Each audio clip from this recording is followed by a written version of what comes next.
NetsBoy, so let's hear what he has to say. His name is NetsBoy, he thinks the world is all over when the Nets just can't play. What up, Net fans? NetsBoy here, bring your latest in your Brooklyn Nets news. Here it is, my end of the season wrap-up show. This is, I'm going to try to get this show done, or this episode done, as fast as possible, only because of the fact that these videos, especially my end of the season wrap-up, tend to go pretty long because there's a lot to go over and a lot to talk about. So let's dive right in and let's just talk about this Nets season, an overall season that you have to feel good about when it's all said and done, and so on and so forth. So I'm basically going to give some grades. That's what I'm going to do. I'm basically going to talk about individual players and maybe groups of players and coaches and this and that. And I'm going to give grades and a little analysis of what I really felt for overall, like I said, a pretty darn good year for the Nets. So the Nets won 42-40. I predicted them, I believe, to win 38 to 40 games, if I'm not mistaken. I'm pretty sure that's what I estimated on. So they beat my original estimate of around 38 games.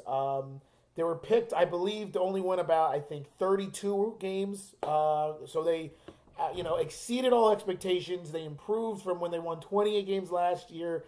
Just overall, you have to feel really good about what you saw from this Nets team for so many reasons.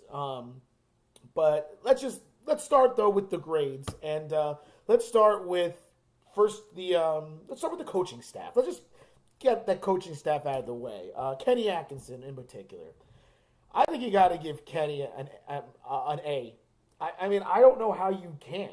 I mean, maybe you would have, if you want to nitpick, you can say, maybe we wanted to see more from him in the playoffs. Maybe you should have put LeVert in the starting lineup after game 1 instead of waiting till game 3 in the playoffs. Or maybe he should have done a few other different things and maybe tried to, play Kurucs earlier on in the game. I don't really know where you can really blame Kenny Atkinson.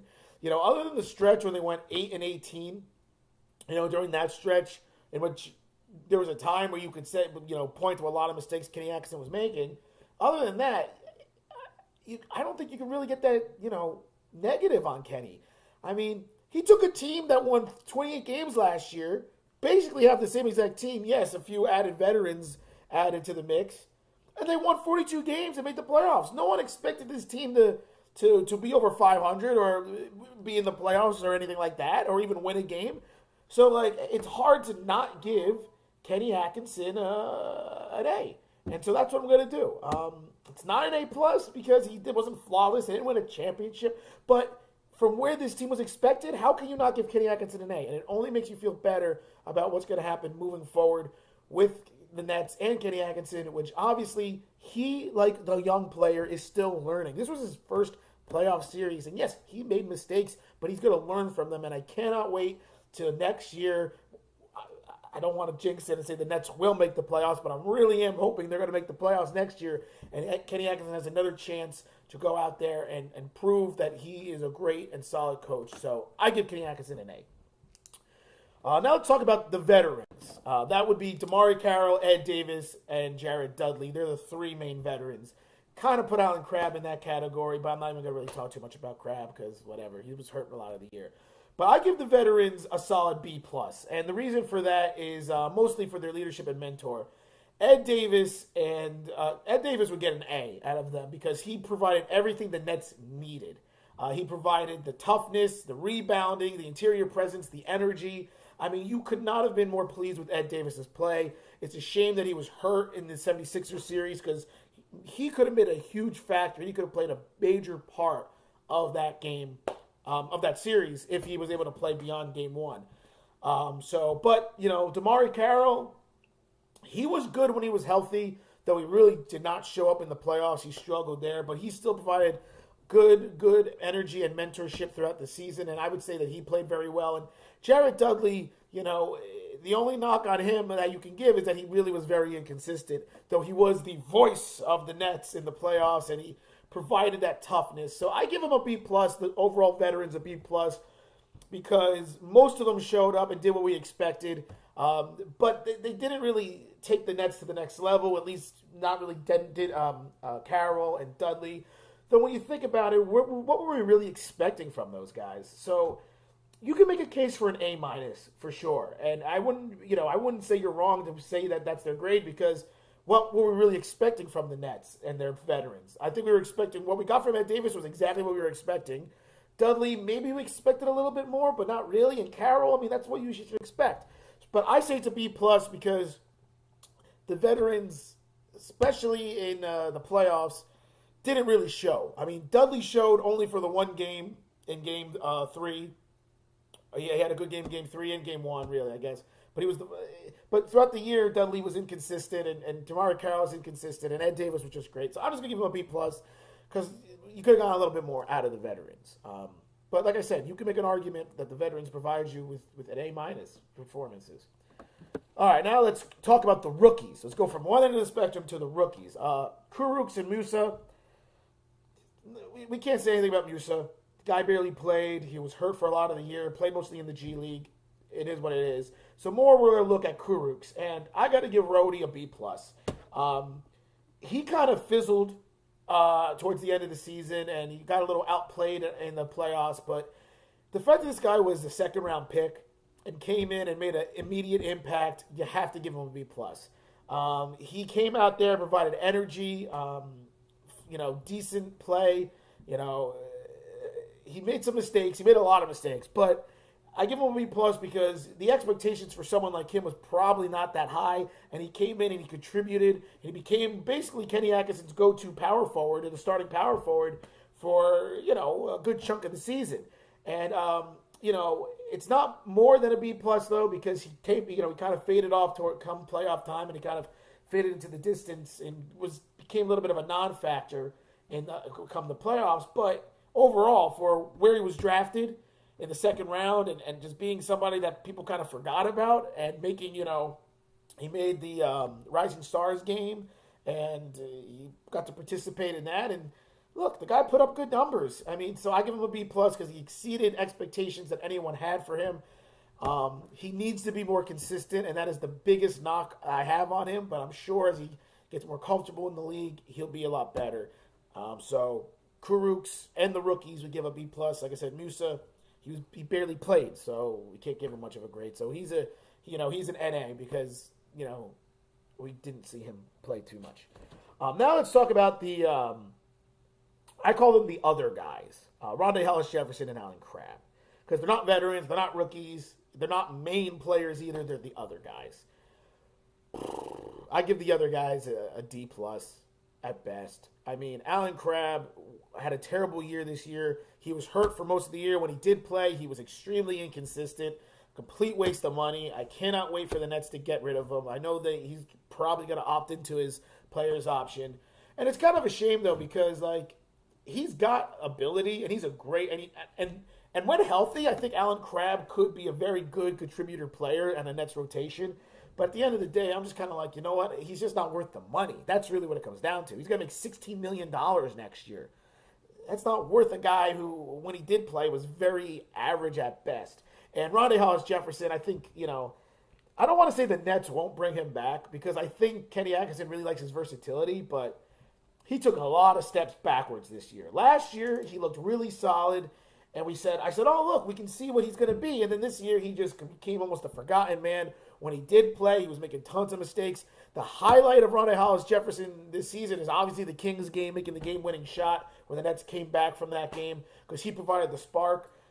So I give it a D+ because Crabbe, when he did play, inconsistent, not very good, way overpaid.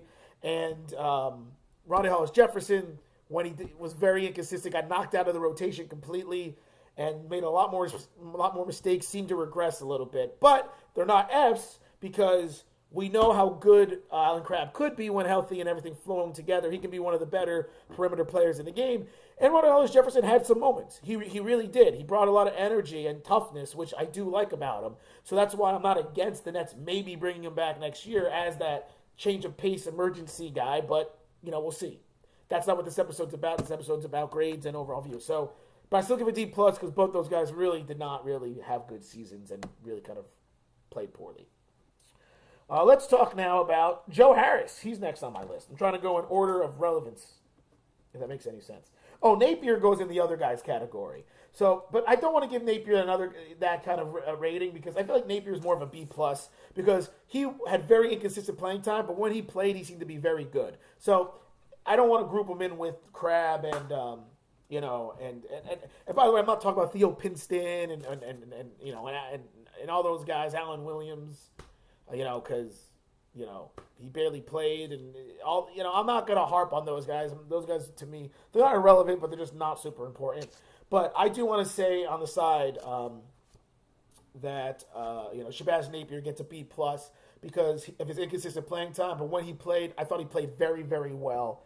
So B plus for him. And I hope the Nets take his very, very cheap option. It's like $1.2 million. I think he's a fantastic player to have as an emergency third string point guard. So, yeah, so he's separate then from Hollis-Jefferson and Allen Crabbe. Joe Harris. Okay, I got notes. Most prepared I've ever been in the history of NetsBoy. I actually have notes. Can't even see it too well, but I have notes. Joe Harris. I think you got to give Joe an A minus, and I give him an A minus only because of his terrible performance in the playoffs. You would normally give Joe Harris an A. This is the guy who led the league in three-point shooting percentage, shot over 47% from three, but was more than a three shooter. Made some big plays, toughness. I mean, he became a focal point of the offense at times. But it's an A minus because, as we know, he had one of the worst playoff performances you could possibly have. And that's the only thing that stopped Joe from having an A or A plus type of year. But I have to give him an A minus because of the playoffs. You can argue you can give him a B plus because the playoffs have more weight than anything else. And his playoff performance was very, very poor. But I'm going to give him an A minus because we knew Joe Harris was good. Like last year we saw it. He took his game to the next level. He won the three shooting contest, led the league in three shooting percentage. I think he finally is getting some respect. I give him an A minus. I just wish he would have showed up in the postseason. But I'm happy. I'm pleased. He's going to be a critical player next year for them. And I think he's just going to even get better. I think he's going to become more consistent. And I think the rest of his game is just going to develop even more. And I think Joe Harris is going to be a good player. So I give him an A minus for a very good year for Joe. Okay. Now, Jared Allen. I got to give Jared Allen a B plus. I think Jared Allen took his game to the next level this year, developed a little bit more of a consistency on the offensive end. But mostly, he really harnessed his true skill set, which is shot blocking. And at the end of the day, that is what Jared Allen will be, and that's who he is. And I think he's going to become one of the best shot blockers in the game in a couple years when he gets a little bit stronger. He already is a good shot blocker. I mean, we all know about the blocks against LeBron and Blake Griffin and Adetokounmpo and all this stuff. We've seen him do it already. I think as he gets stronger, he's going to become better, and I think he's going to be a top 5 player in the league in blocks per game. I think and I think we saw that. We saw his little bit more energy and toughness on the rebounding end. His offensive game is improved from last year, but it's still not quite there. But at least it's something more. I mean, it's slightly respectable. Like, you can't just leave him alone. But I give him a B plus because he still has a lot of development and growth to go. He still gets out hustled and out muscled. I mean, that's part of who he is. He's a skinny guy, but he still seemed like he got out hustled and pushed around a little bit too much. He still is inconsistent on the offensive end, and he makes a couple of mistakes here and there. So I give him a B plus though, because I feel like he took steps in the right direction. He's now got to work on his perimeter game because he's going to be left open in that corner for that three-point shot, which I think he made like 3 this year. If he's left open, he's got to be able to make that a little bit more consistent than that. He's got to develop a true post game. He doesn't really have much of a post game. He's got to develop that, and he's got to bulk up. So I think a B plus is very good for Jared Allen. I think he took steps in the right direction. He continued his development. He continued his growth.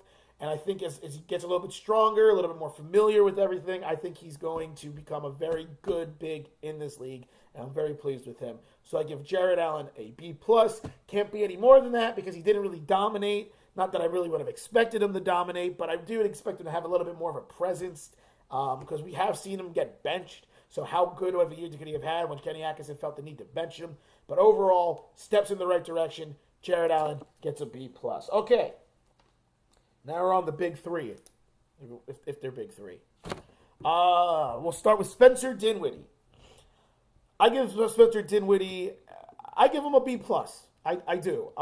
The reason why it's a B+ and not an A or A- is because the consistency factor. You know what? Let me be honest. Let me be a little more nice. I'm going to give him an A-. He was inconsistent, but I feel like you can argue that with all of the, the big three the Nets have, the three guards, LeVert, Russell, and Dinwiddie, because they were all inconsistent. So I'm going to give him an A- because, let's be honest, Dinwiddie single-handedly won the game for the Nets in that Rockets game when Dinwiddie made all those threes at the end. He had a couple game winners. He was second in the league in bench scoring with 17 points per game. He was really a true floor general. Yes, he made a couple mistakes. Yes, he had some, blunders down the stretch. Yes, he tries to do too much. But when it's all said and done, I think Dinwiddie really made a name for himself again this year.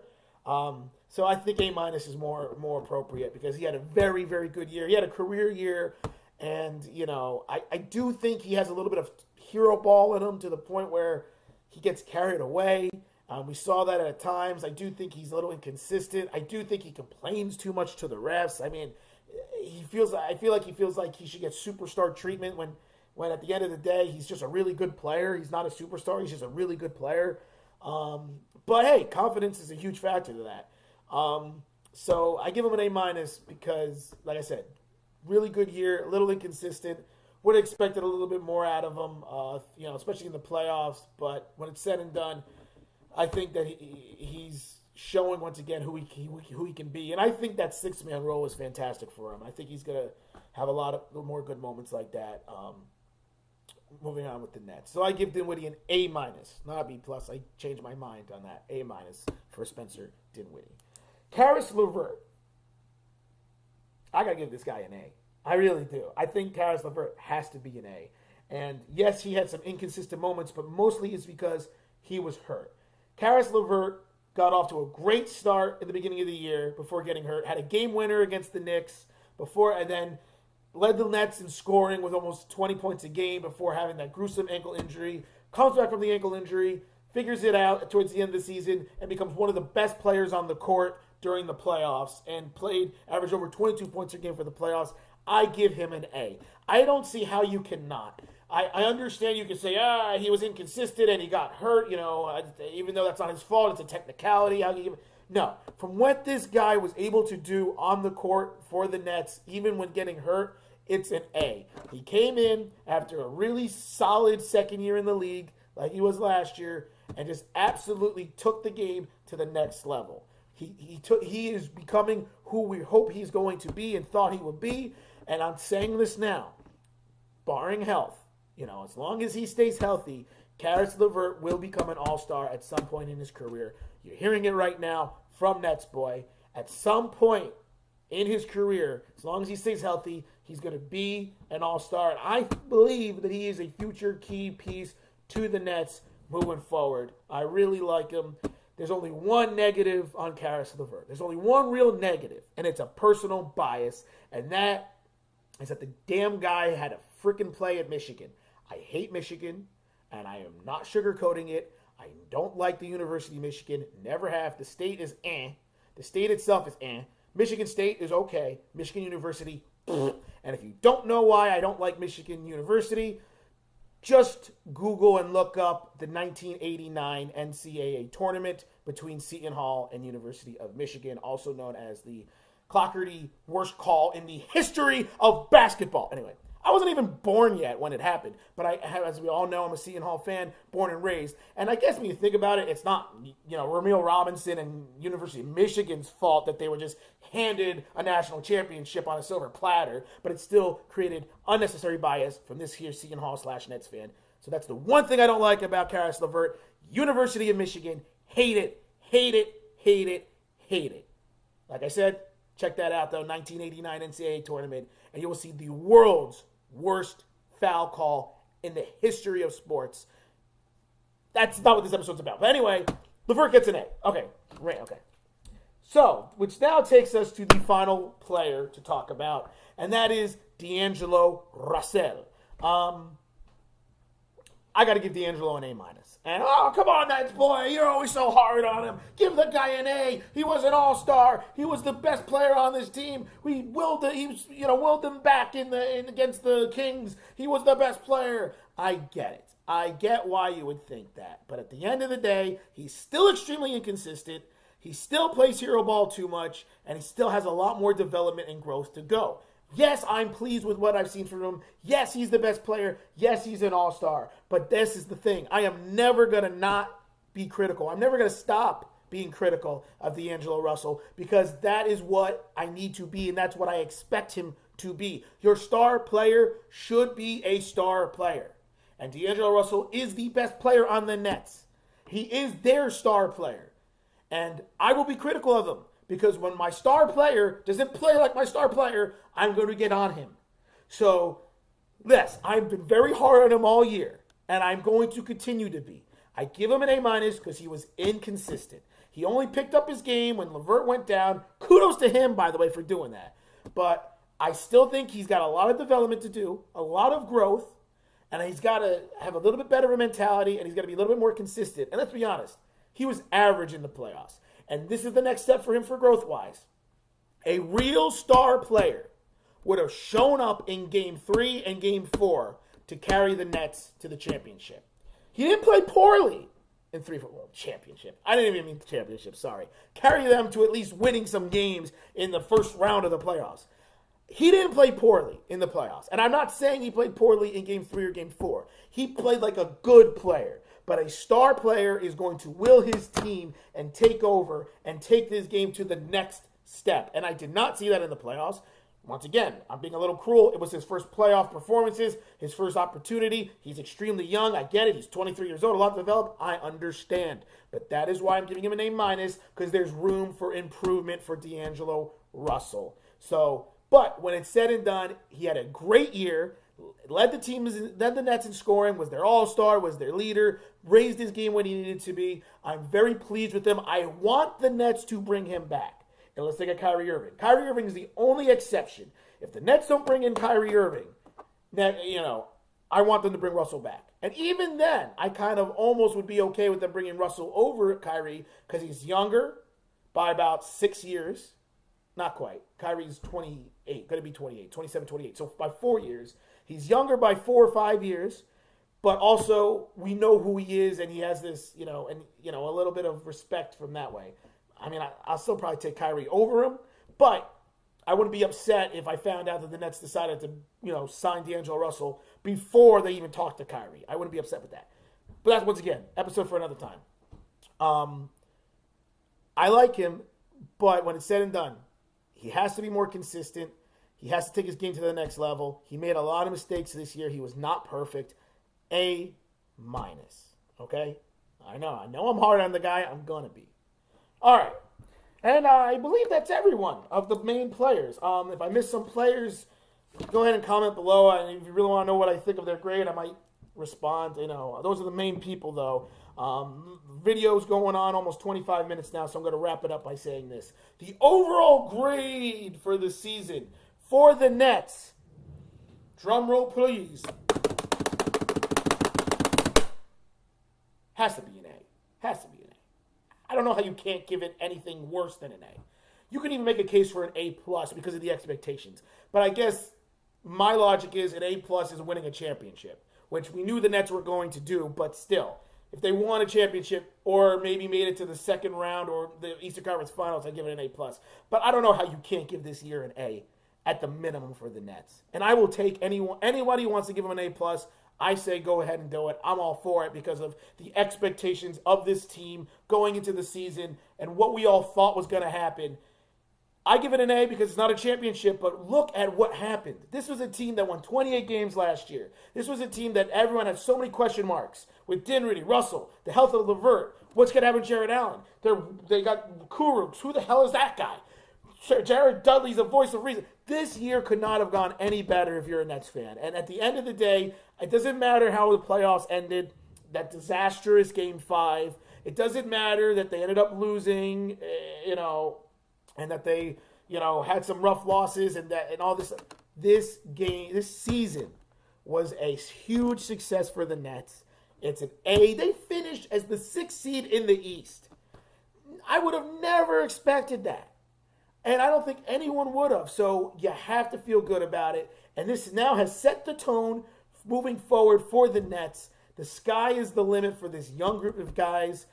I love Russell. I love LeVert. I love Dinwiddie. I love Joe Harris. I love Jarrett Allen. I love what I see from these players. I love Karooks. Let's see what's going to happen in free agency. Guess what? The Nets also have their own draft pick, which I believe is going to be the 16th round overall pick in the draft.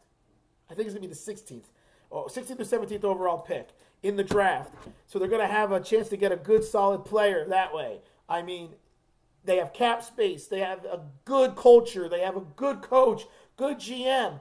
There's just so much to feel good about, which is incredible. Because if you were to go back 2-3 years ago, you would have never felt this way as a Brooklyn Nets fan. And I'm very pleased. I'm very happy. I'm sure you are too. And let's see what happens. So overall, A for the Brooklyn Nets. And once again, you can give them an A+ if you want. I've never been this positive about the Nets, I think, in the history of NetsBoy. Other than when maybe years and years and years ago when the first time they made the trade for Paul Pierce, Garnett, and Jason Terry. Because like every Nets fan, when that first happened, I was happy. That was probably this is the most optimistic I've felt about the Nets since then. And we all know what happened with that.